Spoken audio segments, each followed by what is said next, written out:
দক্ষিণ কামৰূপত গঢ় লৈ উঠা একাংশ ক্ষুদ্ৰ সঞ্চয় এতিয়া হাতী খোৱা লোকৰ পইচা প্ৰবঞ্চনাৰে আত্মসাৎ কৰাৰ অভিসন্ধিৰ ৰচনা কৰি আহিছে।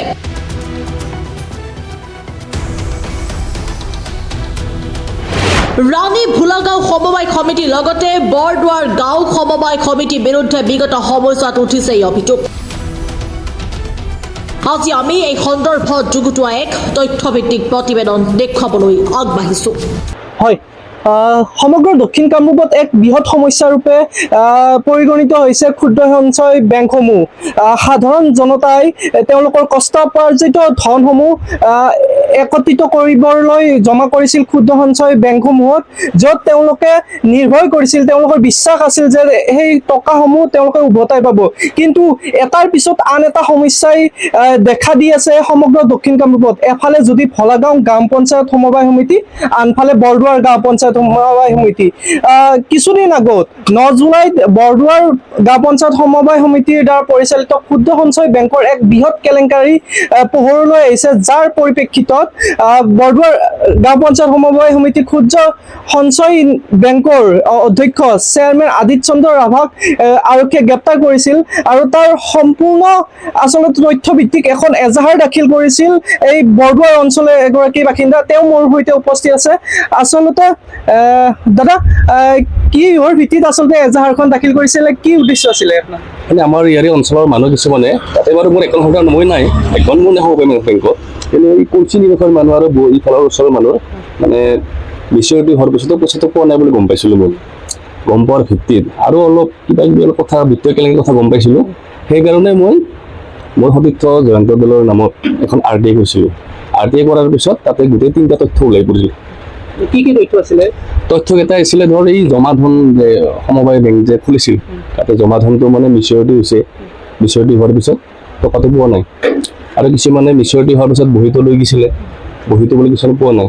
সেনেকৈ এটা সিহঁতে ক'লে এটা আৰক্ষী থানাত এটা এজাহাৰ দাখিল কৰিছে এই সমবায়ৰ পইচাৰ ক্ষেত্ৰটোত। পইচা টকাটো ঘূৰাই পোৱা নাই। আৰু সেই এজাহাৰ ভিত্তিটো আছে আপোনাৰ লগত, যিসকলে এজাহাৰ দিছিলে। আৰু এইটো 1 নম্বৰ। আৰু 2 নম্বৰটো ওলাইছে বেনানা ফাইবাৰৰ নামত 8,11,000 টকা এটা টকা লৈছিলে। সেইটো ক'ত ইউটিলাইজ হৈছে আমি গম নাপাওঁ, আৰু ব্যৱহাৰ হোৱা দেখাও নাই। আৰু 3 নম্বৰতে হ'ল বিজয়নগৰ এপেক্স বেংক, তাৰ পৰা লৈছিলে তেখেতসকলে 55,04,428 টকা। সেইটোও ক'ত ইউটিলাইজ হৈছে সেইটো আমি দেখা নাই। সেই তথ্য 3টা ওলাই পৰিছে RTI কৰাৰ পিছত। আপুনি কেনেধৰণে আহিলে আচলতে RTIৰ কথাখিনি আপোনাৰ মনলৈ আহিল? মানে ধৰ মই অঞ্চলস্থ মানুহ, মোৰো এটা স্থায়ী বাসিন্দা, কেলেংকাৰীৰ ক্ষেত্ৰত মোৰো অধিকাৰ আছে RTI কৰাৰ ক্ষেত্ৰত। সেইকাৰণে RTIটো জয়ন্ত দলৰ নামত RTI কৰা গৈছে। একাংশই ক'ব বিচাৰে যে আদিত্য চন্দ্ৰ ৰাভা যি বৰদুৱাৰ ভূমিপত্তন দাবী সমিতিৰ সৈতে জড়িত হৈছে, তেওঁ ভূমি আন্দোলনৰ সৈতে আন্দোলন সাব্যস্ত কৰি আহিছে। এই ক্ষেত্ৰত এই ঘটনাটোৰ লগত আৰু এই ভূমি আন্দোলনৰ ক্ষেত্ৰত আপুনি জড়িত বুলি ভাবে নেকি? মই দেখাতো RTIৰ ৰিপৰ্টটোত ভূমি আন্দোলনৰ কথা উল্লেখিত নাই। আৰু কিছুমানে ধৰ এইটো সমবায়ৰ যিটো বিত্তীয় কেলেংকাৰী সেইটোহে গাপ দিয়াৰ চেষ্টা কৰিছে কিছুমানে, সেইকাৰণে ভূমি আন্দোলনৰ কথা ওলাই আছে। কিন্তু মই জনাত ভূমি আন্দোলনৰ কেজত তেখেতক এৰেষ্ট কৰা হোৱা নাই। RTI তথ্যৰ ভিত্তিতহে তেখেতক আৰক্ষী প্ৰশাসনে এৰেষ্ট কৰিছে। আপুনি প্ৰশাসনৰ সৈতে যোগাযোগ কৰিছিলে, কি কৈছে এই ক্ষেত্ৰত? কি কৈছে মানে মই গম পাওঁ মতে ভূমিৰ কথাত আমি এৰেষ্ট কৰা নাই, RTI তথ্যতহে এৰেষ্ট কৰিছোঁ। সেইটোৱে। কিমানমান টকা আচলতে পাব আছে? এই সমবায় বেংকত কিমান টকা পাব আছে, ধৰ মানুহকেইজন ইয়াত আছে, তেখেতৰ তথ্য গম পাব। RBI একমতে তেওঁলোকে পৰিচালিত হোৱা নাই বুলিও এক অভিযোগ উত্থাপন হৈছে, এই ক্ষেত্ৰত কি ক'ব? সেইটোতো সেনেকৈ লিখা আছে, RBI প্ৰযোজ্য হোৱা নাই বস্তুটো। আৰু RTI তথ্যটো মোৰ আছে, আৰু আপোনালোকে সংবাদ মাধ্যমৰ জৰিয়তে সেইটো প্ৰচাৰ কৰি দেখাব পাৰে।